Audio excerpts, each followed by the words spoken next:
Abra, por favor, no Evangelho de Lucas, capítulo 1, versículo 13. Evangelho de Lucas, capítulo 1, versículo 13. Quem aqui está se sentindo abençoado, abençoada, levante a mão. Deus vai te abençoar mais ainda, escute. Mas o anjo lhe disse: Zacarias, não temas, porque a tua oração foi ouvida, e Isabel, tua mulher, dará à luz um filho, e lhe porás o nome de João. Amém? Eu vou ler de novo. Mas o anjo do Senhor lhe disse: Zacarias, não temas, porque a tua oração foi ouvida, e Isabel, tua mulher, dará à luz um filho, e lhe porás o nome de João. Eu leio mais uma vez, e você que está comigo aqui na sede da Paz e Vida, repete em seguida, vamos lá. Mas o anjo do Senhor lhe disse: Zacarias, não temas, porque a tua oração foi ouvida, e Isabel, tua mulher, dará à luz um filho, e lhe porás o nome de João, de João, de João. Amém? O anjo está avisando que ele vai ser pai. Já revelou o sexo da criança, é um menino. E já disse qual é o nome que ele tem de ter: João. Maravilhoso isso, né? Nós vamos entrar no mistério desta palavra já já. Mas quem aqui acredita que um homem idoso estava dentro do templo e apareceu um anjo para ele e disse estas palavras? Quem acredita? Levante a mão. Eu também creio. Então vamos aplaudir esta palavra e fazer o possível e o impossível para que seja a melhor salva de palmas que já se ouviu aqui. Vamos fazer o possível e o impossível para que seja a melhor salva de palmas que já se ouviu aqui. Quer ver as palmas melhorarem? Continua aplaudindo. Levanta os olhos aos céus e começa a dizer: glória ao teu nome, e aplaude. Isso, vai dizendo: glória ao teu nome, e aplaude. Pai bendito, olha quantas palmas o Senhor está recebendo. E não é só aqui não, pela TV, pelo rádio, pela internet, em toda parte alguém está te glorificando agora. Então abre o céu para receber este louvor, e sobre cada uma destas vidas derrama a tua bênção, a tua virtude, o teu poder. Pai querido, a tua palavra vai ser pregada agora. Ninguém veio aqui para escutar um homem, todos querem ouvir a tua voz. Então vem com teu espírito, tome a boca do pregador, tome os lábios do mensageiro, envia a tua palavra com poder e autoridade, e que a tua palavra vá, percorra toda a terra e prospere naquilo para o qual está sendo enviada, em nome do Senhor Jesus. Diga amém, Jesus. Podeis assentar, por favor?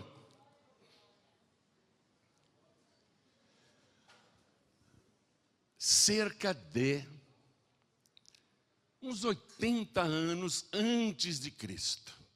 Atenção, quero te posicionar.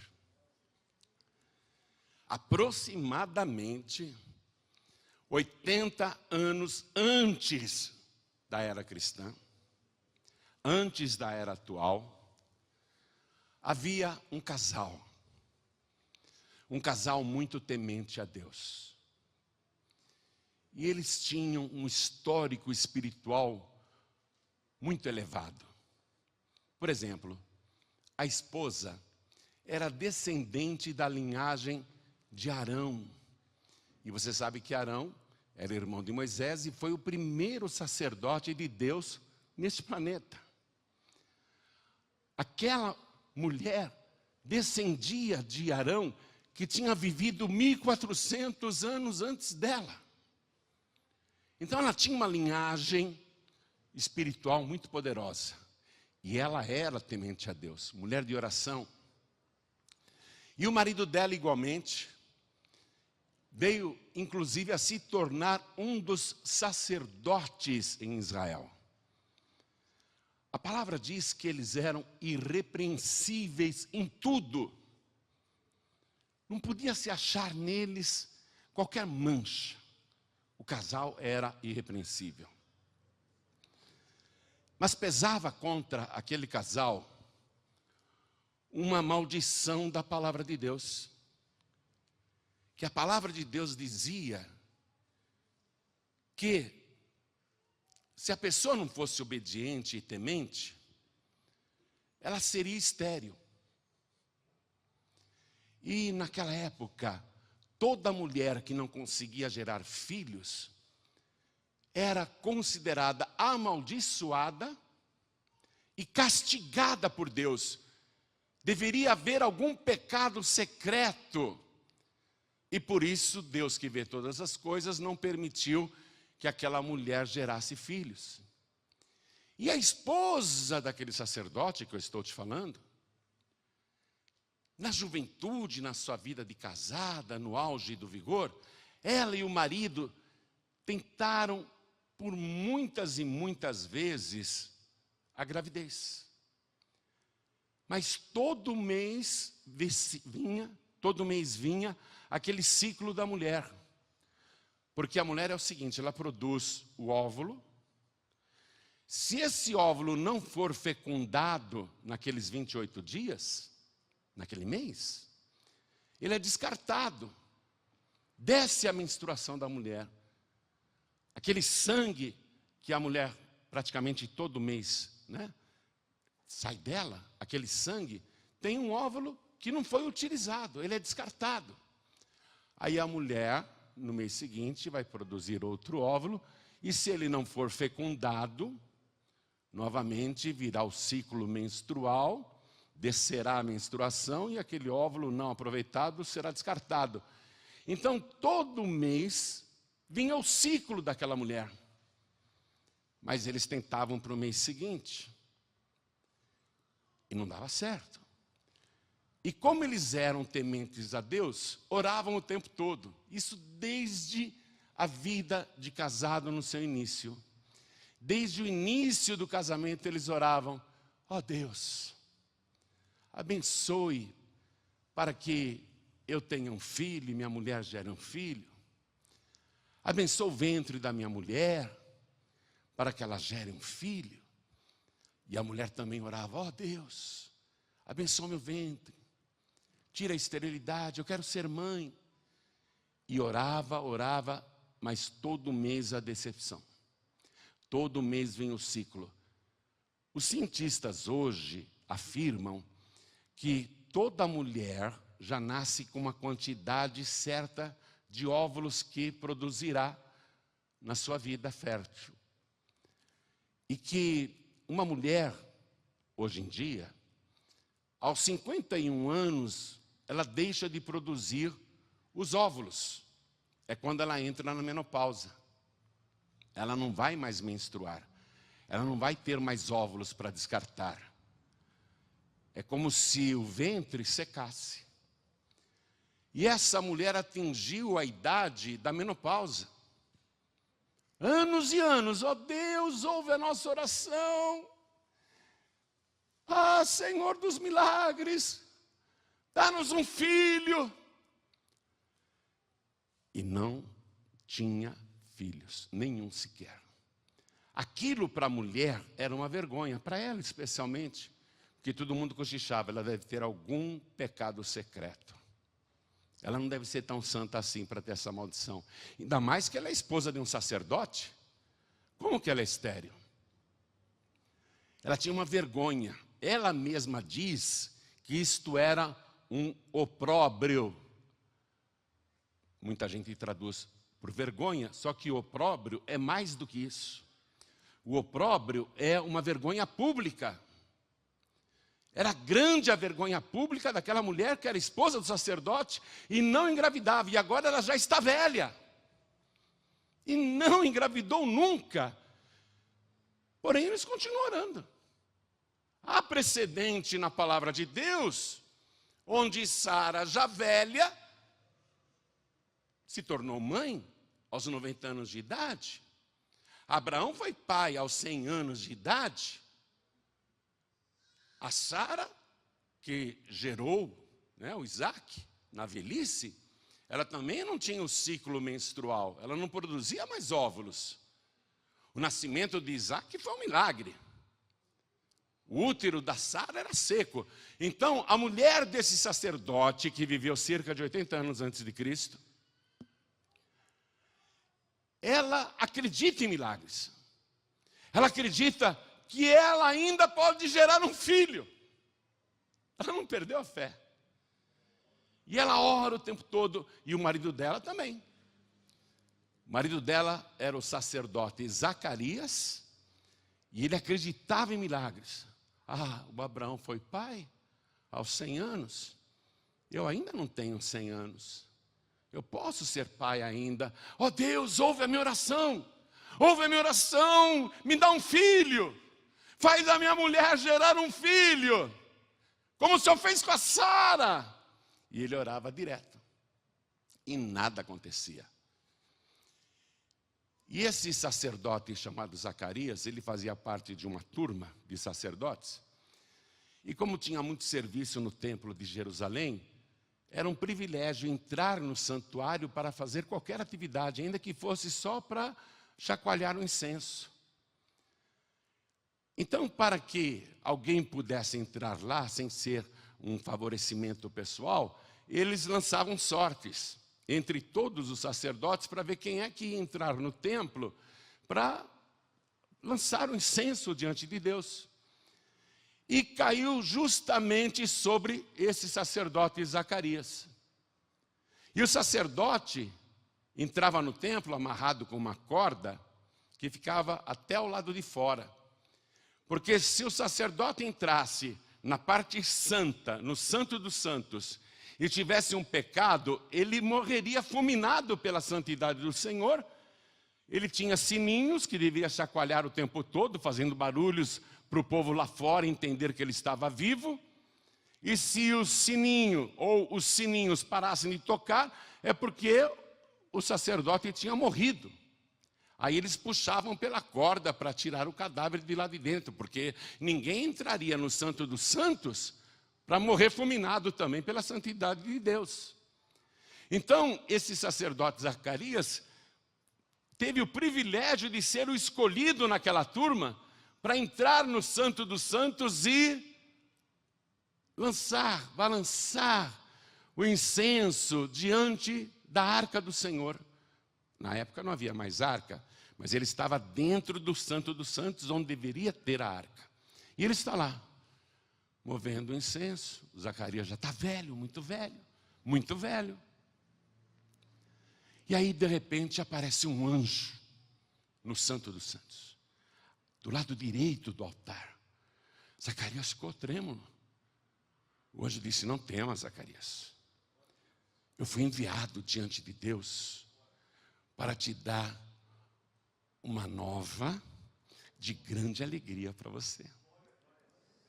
E o Zacarias tremendo. Ele nunca tinha visto um anjo na vida. Zacarias, a boa notícia é essa: a tua oração foi ouvida. Posso dar essa boa notícia para você também? O livro de Apocalipse diz que o pastor é o anjo da igreja. A tua oração foi ouvida. Se alegre, eu trago esta boa notícia para você. A tua oração foi ouvida. Pode se alegrar, a tua oração foi ouvida. Zacarias, esta é a nova de grande alegria que eu te trago. Deus me mandou aqui para te dizer que a tua oração foi ouvida.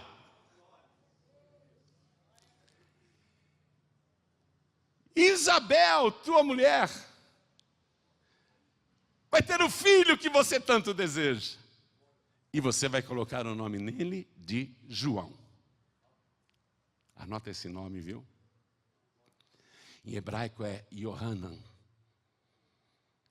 Você vai colocar o nome nele de Yohanan. Na nossa língua, João. Você vê? Você vai ser pai, é um menino, e o nome dele tem que ser João. Já viu isso? O nome dele tem que ser Yohanan. Aí o Zacarias, pego de surpresa, mas como que isso vai ser possível? Porque eu já sou velho. E a minha mulher é avançada em idade. Aí o anjo diz: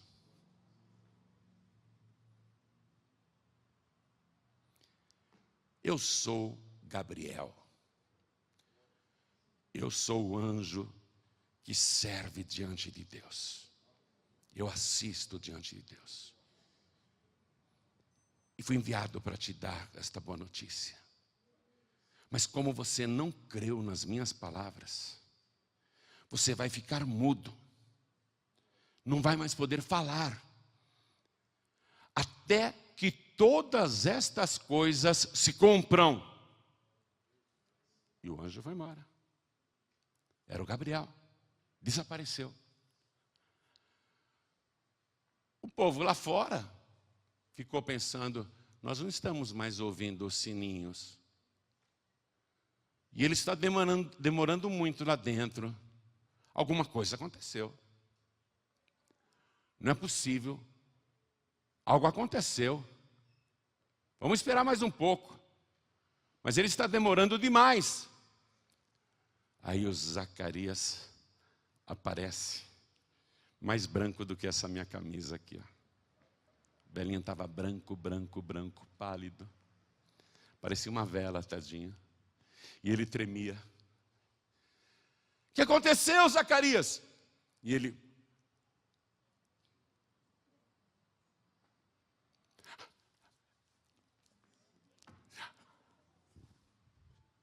A palavra diz que ele estava mudo e falava por acenos. Imagina, por acenos, ele não tinha linguagem de Libras, ele descreveu o que tinha acontecido.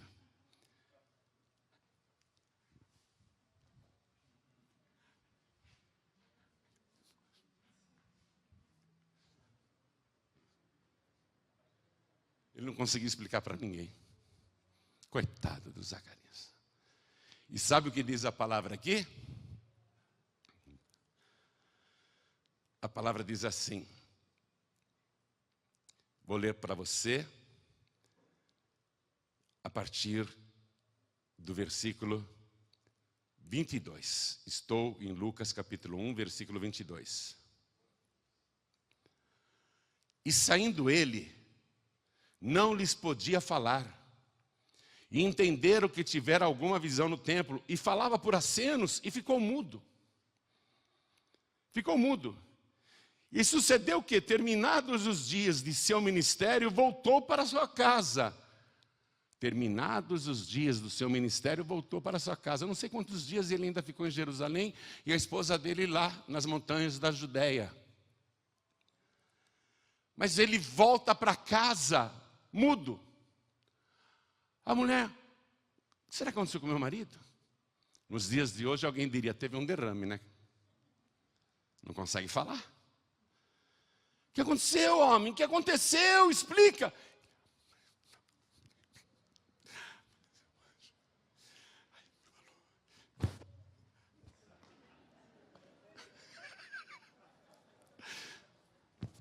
O que é, homem? Você está louco?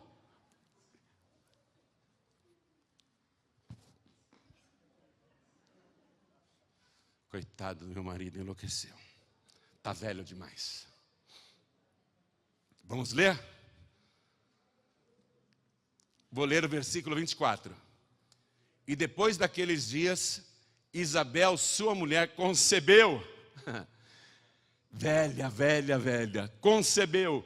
E por 5 meses se ocultou, dizendo: assim me fez o Senhor nos dias em que atentou em mim para destruir. Passa um traço aí. Para destruir o meu opróbrio entre os homens. Eu gosto dessa palavra. Quanta vergonha você já passou, não? Quanto vexame. Vergonha pública até. Zombaram e escarneceram de você. Você se tornou motivo de chacota lá no teu emprego.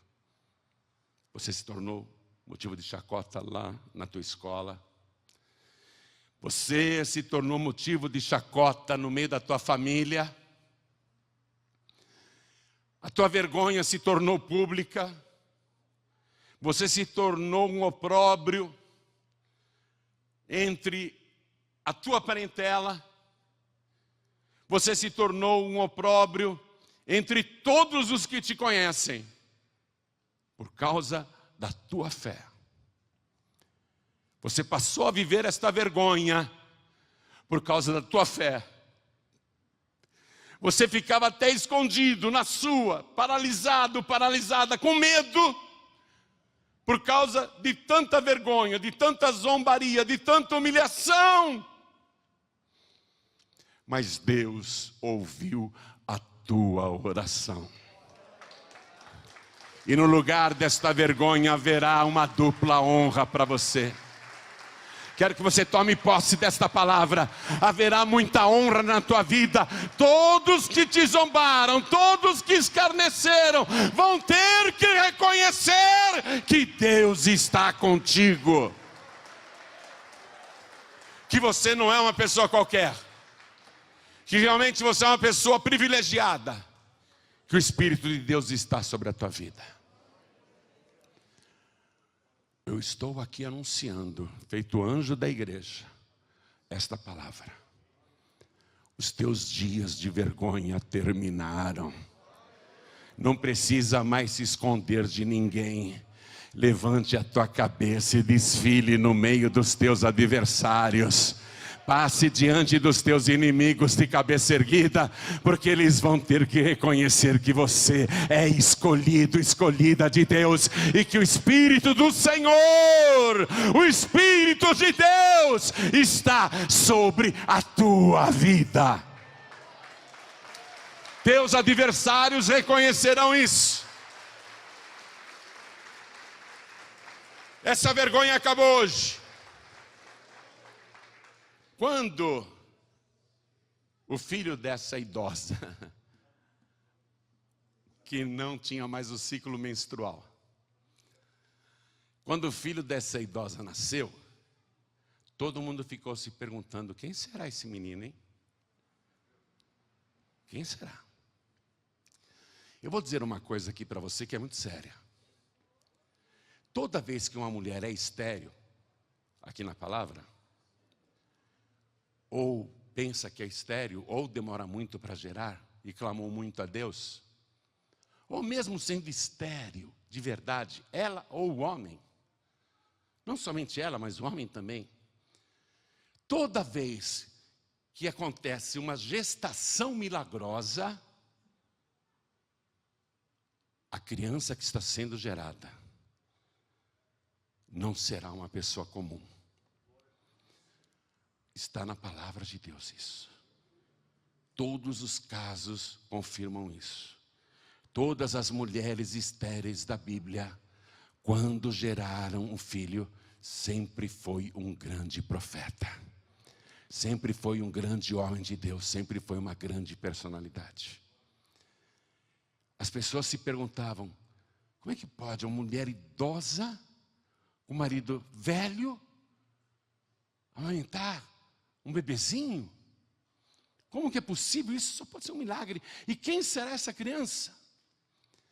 E os judeus até hoje têm o seguinte costume: a criança, no 8º dia, o menino, ele é levado para fazer a circuncisão, que é um corte no prepúcio do pênis, parecido com a operação de fimose que se faz hoje em dia nas crianças do Brasil.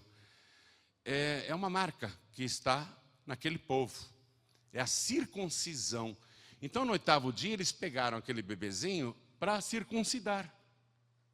Levaram no templo para fazer isso. E foram todos os parentes, foram todos os vizinhos, foram todos os conhecidos. Todo mundo quis assistir àquela celebração. E o bebezinho estava lá. Aí o sacerdote pergunta: qual vai ser o nome do menino? E os familiares e parentes começam a dar palpites, e sempre que tem Uma pessoa grávida na família, a criança, todo mundo quer dar palpite sobre o nome, né? Começaram a dizer, o nome vai ser Zacarias, igual do pai. Põe o nome de Zacarias. E chamava o menino, ô Zacarias, ô Zacarias. Aí chega essa idosa. Olha o que ela diz no versículo 60. Estou em Lucas capítulo 1, versículo 60. E respondendo sua mãe disse, não, porém será chamado João. Em hebraico como é que é? Yohanan. Não, porém será chamado Yohanan. E disseram para a mãe do menino, ninguém há na tua parentela que se chame por este nome. E perguntaram por acenos ao pai, que continuava mudo, né? Como queria que lhe chamassem? Qual o nome desse bebê? Aí ele, que não podia falar, pediu uma tabuinha. Pediu uma tabuinha e escreveu na tabuinha. Leia comigo aqui, ó. Versículo 63. E pedindo ele, né, o Zacarias, uma tabuinha de escrever, escreveu dizendo, o seu nome é João. E todos se maravilharam. O seu nome é João. Todos se maravilharam. Quando ele escreveu, o seu nome é João, coincidindo com a vontade da sua esposa, obedecendo a ordem do anjo, eles abriram mão do direito de colocar o nome no filho. Todo pai e toda mãe não abre mão desse direito. Ninguém abre mão do direito de colocar o nome que deseja pôr no seu filho que vai nascer ou que nasceu. Essa tarefa não é passada para ninguém. Só que o nome desse menino que nasceu de um casal estéril e idoso, esse nome não foi dado por pessoas da terra. Porque pela vontade das pessoas da terra, o nome dele seria Zacarias, igual ao pai. Zacarias filho. Bar Zacarias em hebraico. Filho de Zacarias. Pela vontade do homem, o nome do menino seria Zacarias. Pela vontade do mundo, o nome do menino seria Zacarias. Mas pela vontade do céu, o nome dele tem que ser João. Yohanan. Tem que ser João. Por que que tinha que ser João? Nessa hora, a língua do Zacarias se soltou. Efatá. Nessa hora, a língua dele, Efatá. A boca do Zacarias se abriu. E ele começa a glorificar a Deus e ele canta. E no seu cântico, ele faz muitas profecias a respeito do bebezinho, quem ele é. Mas eu quero destacar a partir do versículo 76, acompanhe comigo. Versículo 76. O Zacarias agora cantando, hein? Depois de 9 meses mudo. 9 meses sem falar. Agora ele abre a boca misteriosamente e fala não da sua própria cabeça. Ele fala pelo Espírito de Deus. Ele estava cheio do Espírito de Deus e a boca dele se move sozinha. A boca de Zacarias começa a falar sozinha e entre tantas coisas, olha o que diz. Versículo 76. E tu, ó menino, serás chamado profeta do Altíssimo, porque hás de ir ante a face do Senhor a preparar os seus caminhos, para dar ao seu povo conhecimento da salvação, na remissão dos seus pecados. O que ele está profetizando aqui? Que Yohanan, que João, vai dar conhecimento ao seu povo da salvação. E a remissão, quer dizer, o perdão oferecido pelo credor, oferecido gratuitamente para o devedor. A remissão dos seus pecados. O que quer dizer? O que quer dizer isto? E por que ele tinha que se chamar João? Anote a tradução do nome Yohanan, é importante você anotar.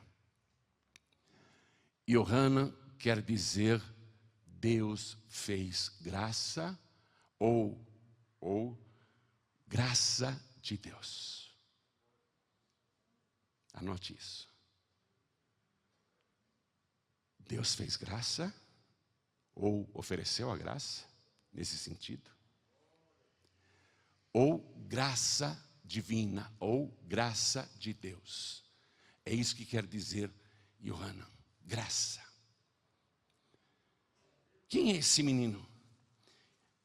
Quem é esse garoto que o céu disse ele tem que se chamar graça de Deus? Quem é esse menino que tem que se chamar graça de Deus? O próprio Jesus diz quem ele é. Vamos no Evangelho de Mateus, capítulo 11, versículo 9.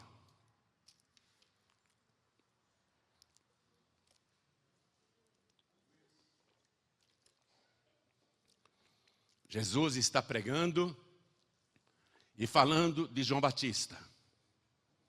Aquele menino era João Batista.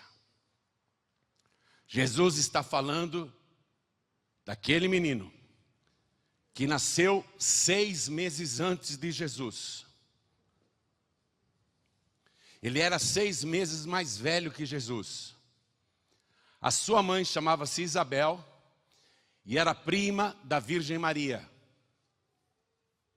Então, Jesus está falando de uma pessoa que era sua parente, era um primo, mas que no mundo espiritual é muito mais do que isso. Não era simplesmente um parente carnal. Olha só, olha o que Jesus fala a respeito do menino, que agora tem a mesma idade que Jesus, apenas 6 meses mais velho. Jesus estava pregando para uma multidão, e Jesus diz: mas então, que fostes ver? Um profeta? Sim, vos digo eu, e muito mais do que profeta. Porque é este de quem está escrito: eis que diante da tua face envio o meu anjo, que preparará diante de ti o teu caminho. Jesus está citando o profeta Malaquias, o último profeta do Antigo Testamento. Capítulo 3, versículo 1. Jesus está citando a palavra de Deus, a profecia de 400 anos antes. Eis que diante da tua face envio o meu anjo. Jesus disse, ele é mais do que profeta. Ele é o meu anjo, que preparará diante de ti o teu caminho. O caminho do Messias, o caminho do Senhor, o caminho do próprio Deus. Versículo 11.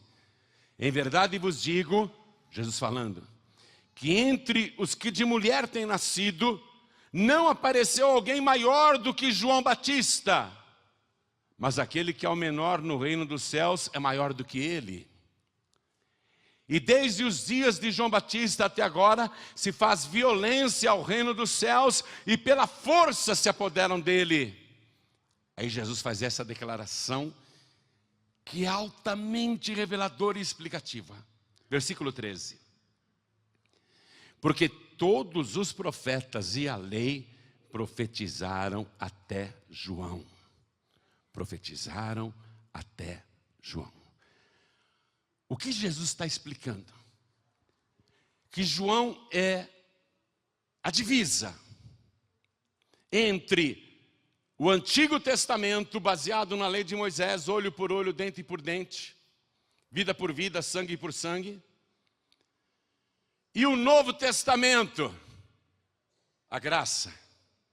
Se alguém te ferir numa face, oferece-lhe a outra também. Se alguém te obrigar a andar 1 milha, vai com ele 2. Perdoa os que te maltratam e perseguem. Orai por aqueles que vos maldizem. Amai aos vossos inimigos. João Batista é o divisor entre o Antigo e o Novo Testamento. Preste atenção nisso. Por que o céu obrigou o Pai de João Batista a colocar o nome nele de Yohanan. Por quê? Porque estava nascendo o tempo da graça. Ele estava chegando para anunciar o tempo da graça, preparar o caminho do Senhor para isto. Todos os profetas, disse Jesus, e a lei, profetizaram até João. Ora, Moisés profetizou sobre o Messias, sobre o Filho de Deus, sobre o grande rei. Moisés dizia, aparecerá um tão grande quanto eu, a ele ouvireis. Ele profetizou meio de forma obscura. Daniel profetizou sobre o grande rei, cujo reino não teria fim, mas ele tinha assim umas visões nebulosas. Ele escrevia segundo aquilo que sentia. Isaías escreveu também sobre ele, o profeta Isaías. Profetizou sobre ele, mas também era por uma revelação que vinha, mas ele não via nada. Ou se via, era uma visão nebulosa, não era uma visão real. Todos os profetas, inclusive Jó, aquele que sofreu muito, quando diziam, amaldiçoa o teu Deus e morre, ele dizia, não, eu sei que o meu Redentor vive, que em breve se levantará sobre a terra. Todos profetizaram sobre ele, mas eram apenas declarações de fé, eram apenas revelações recebidas do Espírito. Todos os profetas do Antigo Testamento profetizaram até João, disse Jesus. Mas com João é diferente. João veio não para profetizar sobre um futuro que ainda não tinha chegado. João Batista é maior do que todos os profetas, maior do que Moisés, maior do que Elias, do que Eliseu, de Samuel, maior do que Daniel, maior do que Jeremias, Ezequiel, maior do que qualquer profeta, maior do que Malaquias, maior do que todos, porque todos falaram de visões, mas João Batista não.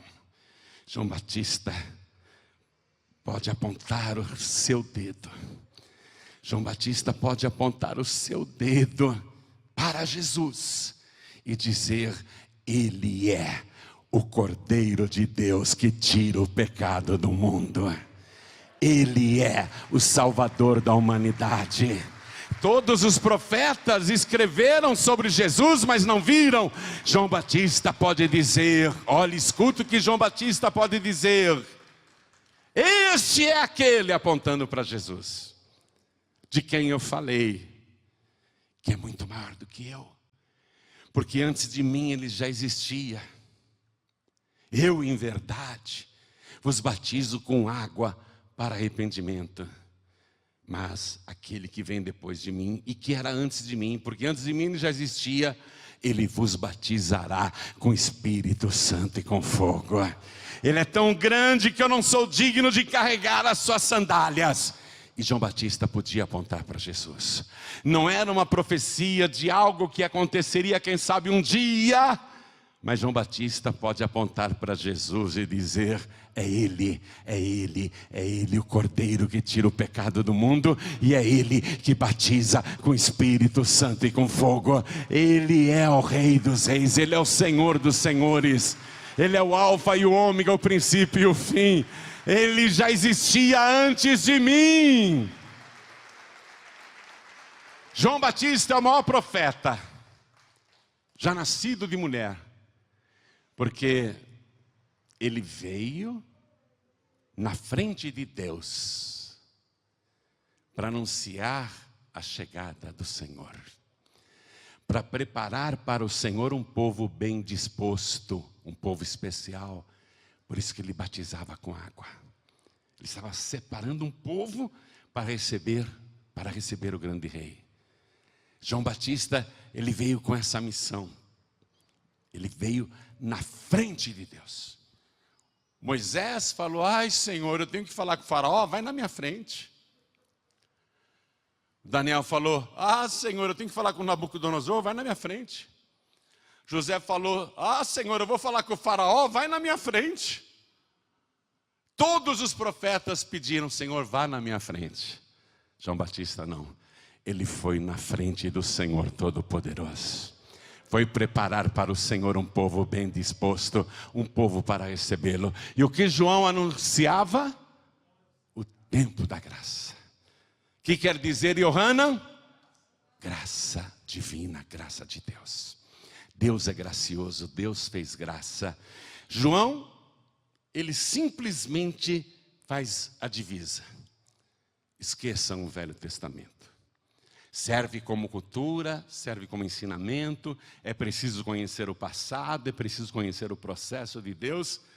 Mas agora é a graça. Agora é o favor de Deus. Agora, o que João está anunciando com o seu próprio nome? Você não vai mais para o céu porque merece. Você vai para o céu pela graça e pelo favor de Deus.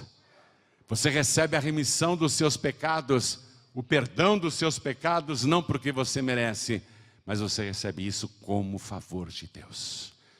Por isso o nome dele tinha de ser João. O próprio João diz o seguinte, vamos comigo para terminar a mensagem, no Evangelho de João, e não confunda esse João evangelista com João Batista, por favor. João evangelista está escrevendo sobre João Batista, e no capítulo 1, versículo 15, está escrito assim. João evangelista escrevendo sobre João Batista.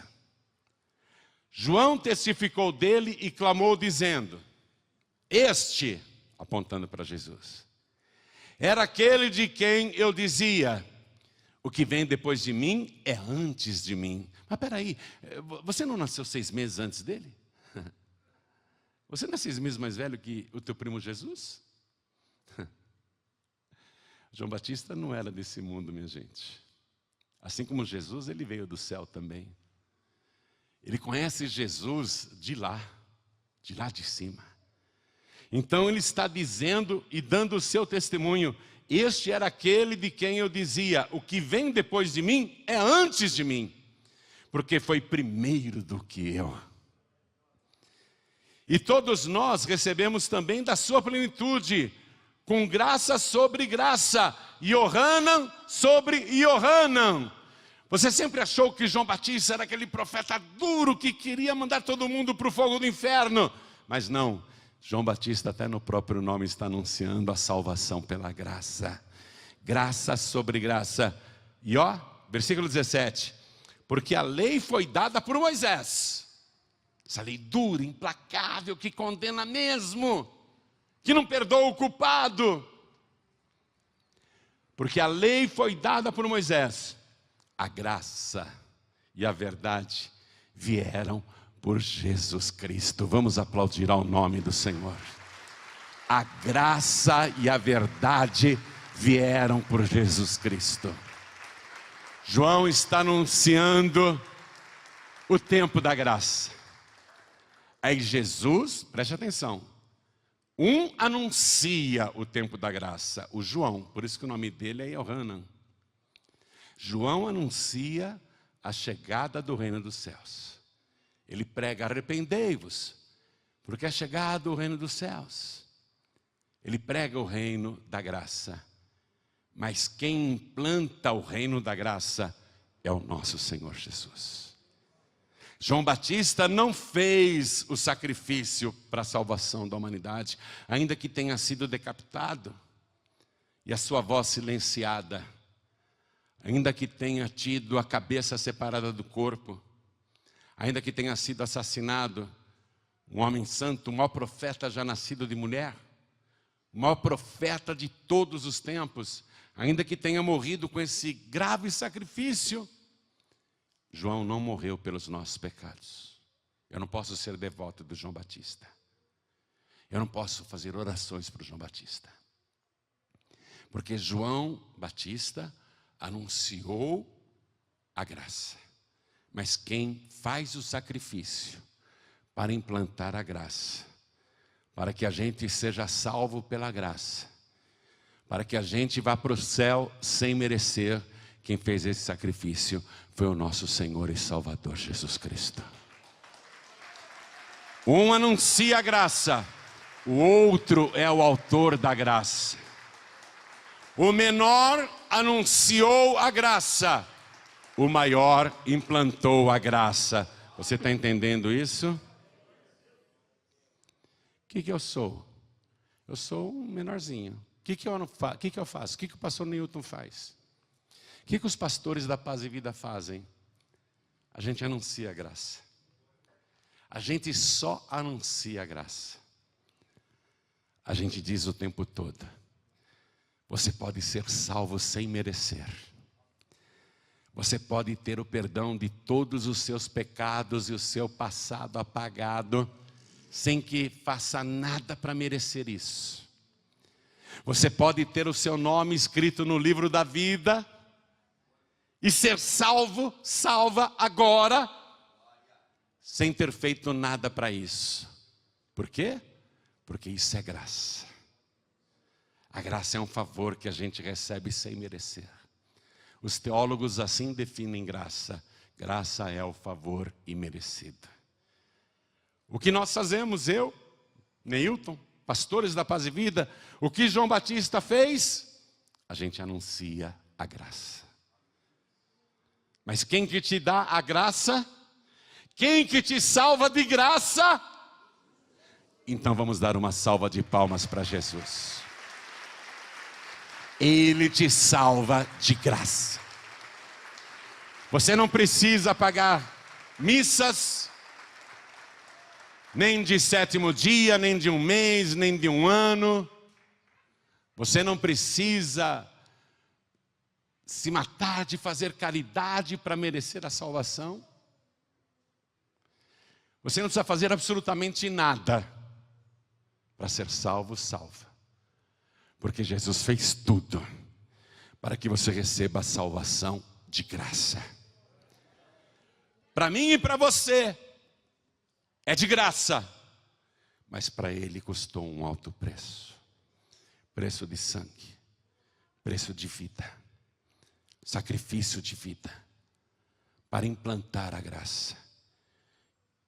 E eu tenho uma notícia muito triste para dar a todos vocês. Muito triste mesmo. O tempo da graça está acabando. Escute o que eu vou falar mais uma vez. E quero que quem está assistindo pela televisão, ou ouvindo pela internet, ou pelo youtube.com/junribe, preste atenção. O tempo da graça está acabando. Eu vi uma notícia agora, e você pode pesquisar na internet para confirmar. Cientistas do mundo todo se reuniram, cientistas, não pastores, não teólogos, cientistas, não religiosos, cientistas se reuniram, e diante de tudo que está acontecendo no planeta Terra, eles adiantaram o relógio do fim do mundo. Quem viu essa notícia? Levante a mão. Algumas pessoas viram, quem não viu, pesquise na internet. Isso saiu no Jornal Nacional. Isso saiu em outros telejornais. Cientistas adiantaram o relógio do Apocalipse. Até quem não é religioso sabe que alguma coisa muito, muito grande, muito grave está para acontecer. E eu sei o que é. E quem conhece a palavra sabe o que é. A gente sabe o que é, porque Jesus, há 2000 anos atrás, falou assim: quando vocês virem todas essas coisas acontecendo na terra, levantai as vossas cabeças, porque está próxima a vossa redenção.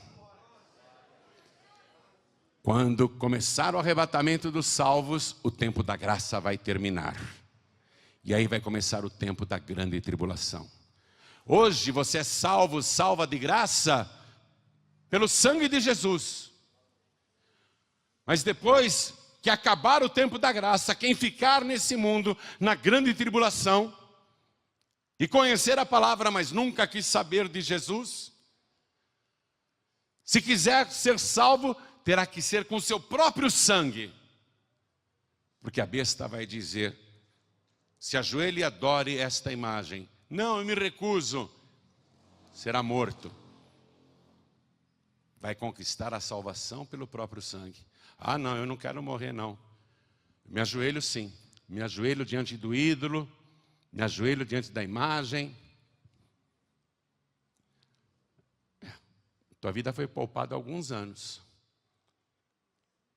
Somente alguns anos. Mas você não conquistou a salvação nem pelo sangue de Jesus e nem pelo teu próprio sangue. Hoje é tão simples. Só não vai para o céu quem não quer. Hoje só não é salvo quem realmente não está nem aí. E eu estou falando com milhões de pessoas neste momento. Não é só com esse povo aqui na igreja, não. Eu estou falando com milhões e milhões de pessoas agora. Nesse momento você pode ser salvo, salva de graça. Não precisa pagar nada. A única coisa que você tem que fazer é o que João Batista pregava e é o que Jesus Cristo começou a pregar depois de João. Ambos pregavam assim: arrependei-vos porque é chegado a vós o reino dos céus. A única coisa que é necessária é arrependimento.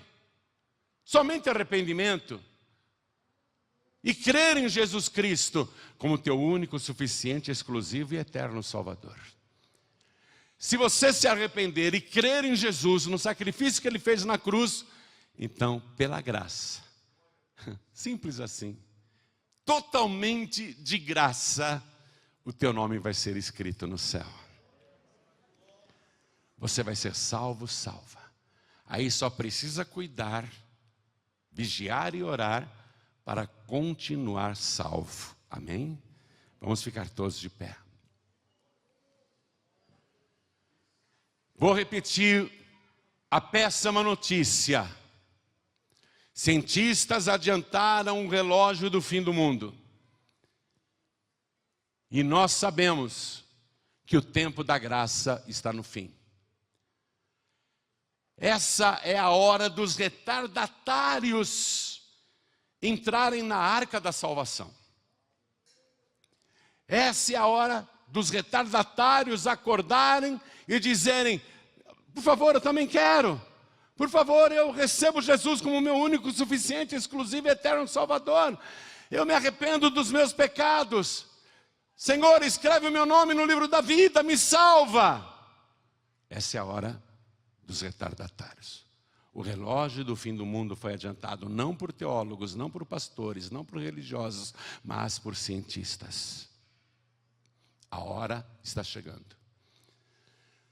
E Deus é tão bom para você. Deus é tão maravilhoso. Ele te ama tanto que Ele falou: eu vou dar mais uma oportunidade para aquela pessoa, para que ela seja salva. De graça. O que ela precisa fazer? Levantar a mão.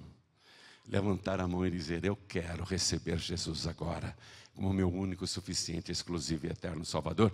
Quem quer, erga a mão direita bem alto. Todos que querem. Oh glória, vamos aplaudir ao Senhor Jesus. Cada mão que foi erguida. Vem aqui para frente, por favor, cada pessoa que tomou a decisão de receber Jesus agora. Vem para cá, é o tempo da graça. Isso não custa nada. Sair do teu lugar e vir aqui para frente não te custa absolutamente nada. Isso, a palavra diz: porque pela graça sois salvos, mediante a fé. E isto não vem de vós, é dom de Deus, é presente de Deus. Não vem das obras para que ninguém se glorie. Eu quero chamar aqui também os filhos pródigos, as filhas pródigas. Muita gente esfriou na fé, se afastou, não está indo mais em igreja nenhuma, está no mundo, está lá fora, voltou a fazer coisas erradas, parece que ficou cega, ficou surda, parece que ficou paralisada por essa crise mundial. Muita gente se afastou da casa do Pai. Você que está sem igreja nenhuma, sai do teu lugar, vem aqui para frente. E se você se arrepende dos seus pecados, se você quer pedir perdão a Deus, vem aqui para frente também, em nome de Jesus. Porque o teu nome tem que brilhar no livro da vida. O teu nome tem que resplandecer no céu. Vamos aplaudir ao Senhor Jesus por cada vida que está chegando. Não fique aí não. Se o Espírito Santo está te chamando, vem para frente. Porque o Espírito Santo empurra. Ele diz, vai lá para frente. E a pessoa fica resistindo. Está sentindo o chamado do Espírito Santo? Então vem aqui para frente. E há muitas pessoas que estão fracas na fé, com vontade de desistir, estão desanimadas, abatidas, sem forças para continuar. Jesus disse, quem perseverar até o fim será salvo. Você que se sente fraco, fraca na fé, e quer uma oração para voltar para casa fortalecido, fortalecida, sai do teu lugar e vem aqui para frente também, vem para cá. Pastor João Ribeiro, eu quero esperar Jesus com a certeza de que, se a trombeta tocar, eu vou subir, que eu não ficarei para a grande tribulação. Então vem aqui para frente, vem para esse lado aqui também. Vamos aplaudir mais ao nome de Jesus, vem para esse lado aqui também. Quero falar com você que está assistindo esta mensagem pela TV. Quero falar com você que está ouvindo pela rádio ou pelo aplicativo da Feliz FM. Quero falar com você que está ouvindo esta mensagem pelo rádio, em algum lugar do Brasil ou do exterior. Quer entregar a vida para Jesus? O tempo da graça está se esgotando. Hoje é fácil, é facílimo ser salvo. É só receber Jesus como o único, suficiente, exclusivo e eterno Salvador. Quer entregar a vida para Jesus? Se você puder, se ajoelhe ao lado do televisor, ao lado do rádio, ao lado do computador. E quem está em trânsito e não pode se ajoelhar, ou está num hospital imobilizado, não tem como se ajoelhar, mas quer entregar a vida para Jesus, coloque a mão direita sobre o seu coração. E cada pessoa que veio aqui para frente, vamos nos ajoelhar diante do altar. Vamos nos ajoelhar. A igreja continue de pé, por favor. Coloque a mão direita sobre o teu coração, quem está à distância também. Ore assim comigo, meu Deus e meu Pai. Eu sou salvo pela graça. Não é porque eu mereço, é por causa que o Senhor Jesus, graciosamente, morreu por mim. E desta maneira, me purificou com o seu sacrifício. Meu Deus da glória, eu me arrependo dos meus pecados e peço ao Senhor que escreva o meu nome no livro da vida e me dê agora, Senhor, junto com o perdão, a alegria da minha salvação, porque eu confesso diante do altar, diante do céu, diante da terra e até diante do inferno, eu confesso que me arrependo dos meus pecados e que recebo o Senhor Jesus como meu único, suficiente, exclusivo e eterno Salvador para todo sempre. Amém